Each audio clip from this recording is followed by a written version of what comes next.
जय हिंद प्यारे बच्चों।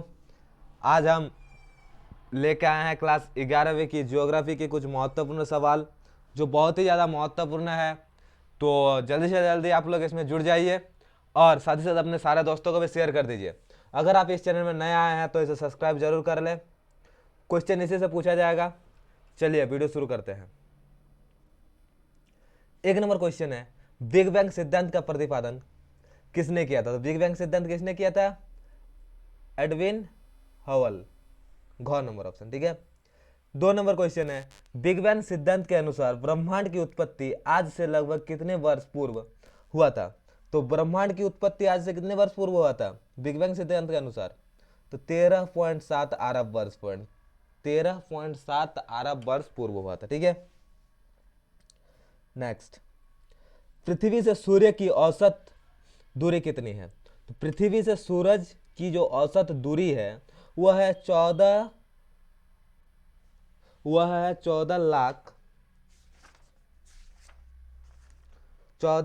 करोड़ 95 लाख 14 करोड़ 95 लाख है। 95 लाख 98 हजार, तो 98 हजार को हम लोग 1 लाख के आसपास मान लेते हैं, तो उसके लिए हो जाएगा 14 करोड़ 96 लाख, यानी जो ऑप्शन नंबर है ग वही वाला इसका राइट आंसर हो जाएगा, ठीक है। 4 नंबर में आता है, अंतरिक्ष ग्रह के अंतर्गत निम्नलिखित में से किस ग्रह को नहीं रखा जा सकता है? अंतरिक्ष ग्रह में कौन सा ग्रह को नहीं रखा जा सकता है?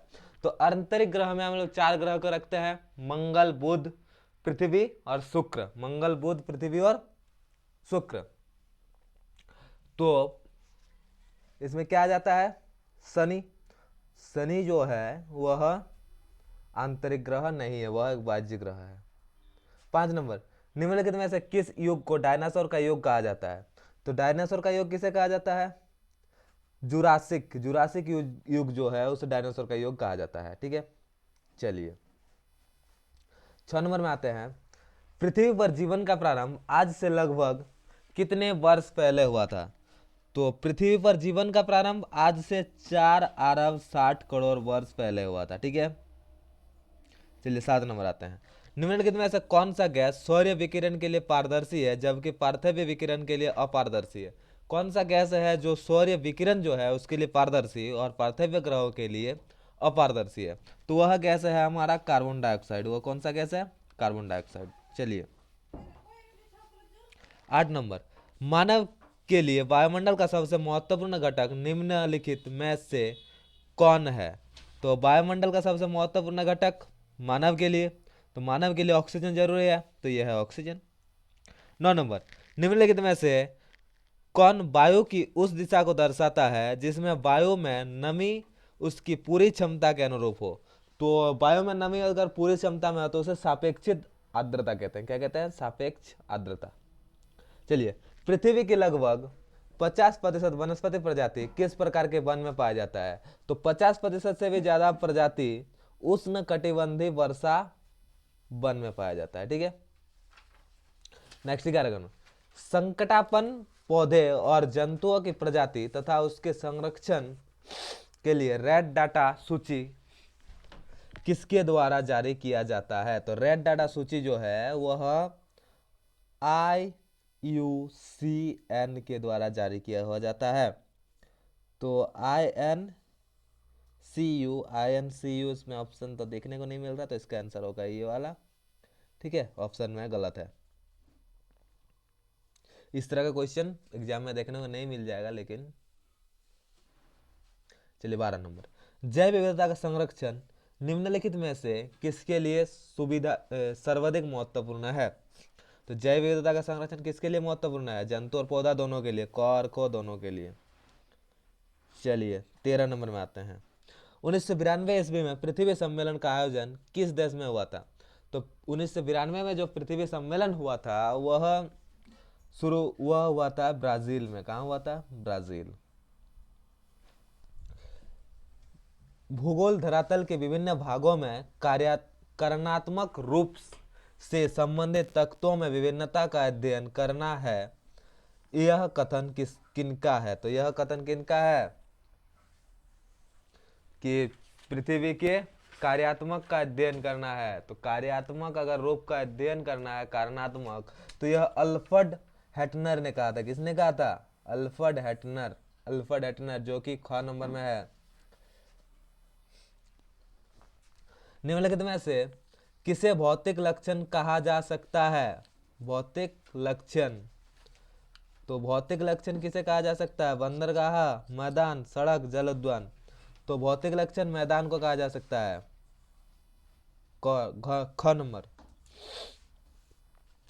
पृथ्वी की उत्पत्ति के संबंध में निहारिका परिकल्पना किसके द्वारा दिया गया है? तो निहारिका परिकल्पना किसके द्वारा दिया गया है? Immanuel Kant. लाइपेज ने उसे संशोधित किया था। कौन नंबर लाइपेज है? तो इमैनुअल कांट ने सबसे पहले दिया था निहारिका परिकल्पना। ठीक है, चलिए 17 नंबर में आते हैं। खगोलीय दूरी नापने की इकाई निम्नलिखित में से कौन है? तो खगोलीय दूरी किससे नापते हैं? प्रकाश वर्ष। किससे नापते हैं? प्रकाश वर्ष। कौन भूकंपीय त्वरण तरल एवं ठोस दोनों में गमन करता है? कौन सा तरंग? पी त्वरंग। पी त्वरंग दोनों में गति करता है। निम्नलिखित में से कौन जोवियन ग्रह का उदाहरण है? तो जोवियन ग्रह यानी उसे बाह्य ग्रह भी कहा जाता है, वाह्य ग्रह भी कहा जाता है।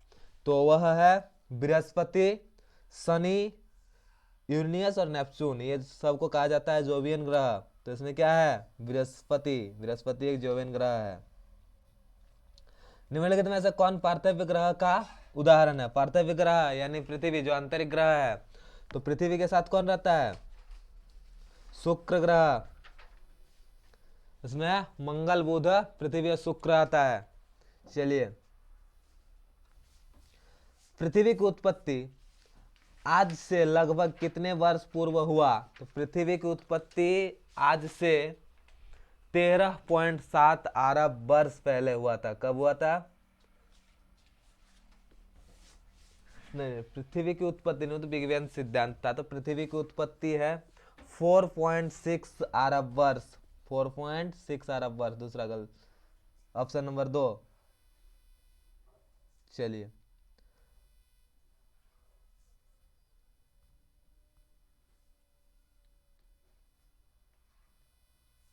पृथ्वी की त्रिज्या कितनी है?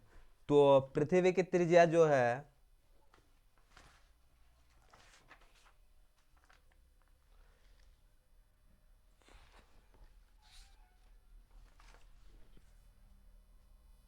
तो पृथ्वी की त्रिज्या जो है वह 6370 किलोमीटर है। पृथ्वी की त्रिज्या कितना है?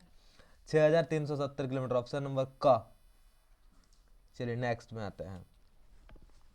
भूकंप की तीव्रता किस स्केल पर मापी जाती है? तो भूकंप की जो तीव्रता होता है उसे रेक्टर स्केल से मापते हैं, यानी गौ नंबर। चलिए, 24। ग्रेनाइट किस प्रकार का चट्टान का उदाहरण है? तो ग्रेनाइट जो है वह अग्नीय चट्टान है। क्या चट्टान है? अग्नीय। संवहन तरंग सिद्धांत का प्रतिपादन किसके द्वारा किया गया था? तो संवहन तरंग सिद्धांत, तो संवहन तरंग सिद्धांत मैकर्न, ऑप्शन नंबर क, इसने किया था। ठीक है। समुद्रीय धरातल विस्तार का सिद्धांत किसके द्वारा दिया गया था? अधरातलीय विस्तार, तो अर्थात अथर ह्यूमस, ऑप्शन नंबर क। मैग्मा के ठंडा होने से किस प्रकार का चट्टान का निर्माण होता है? मैग्मा का ठंडा हो जाए तो किस प्रकार का चट्टान बनता है? मैग्मा ठंडा होने सर अग्नीय चट्टान बन जाता है सर। संगमरमर किस प्रकार के चट्टान का उदाहरण है? तो संगमरमर एक अवसादी चट्टान है। संगमरमर क्या है? अवसादी चट्टान। प्रादेशिक उपगम का प्रवर्तक किस भूगोलवेत्ता द्वारा किया गया था?